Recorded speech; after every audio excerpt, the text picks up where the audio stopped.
আজকে এই মুহূর্তে সায়নের পরিবার হাইকোর্টে, আমরা বিনীত গোয়েলের বিরুদ্ধে হাইকোর্ট করি।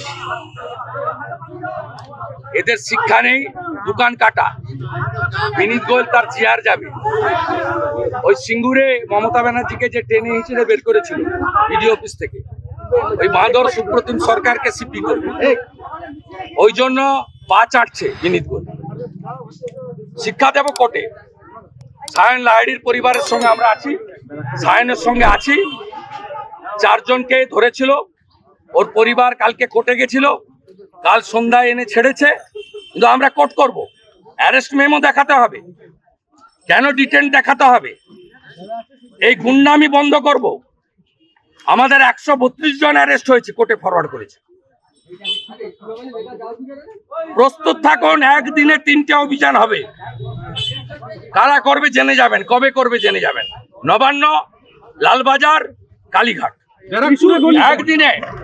দফা 1 দাবি 1, দফা 1 দাবি 1, দফা 1 দাবি 1, দফা 1 দাবি 1। আমার বোনের রক্ত, আমার বোনের রক্ত।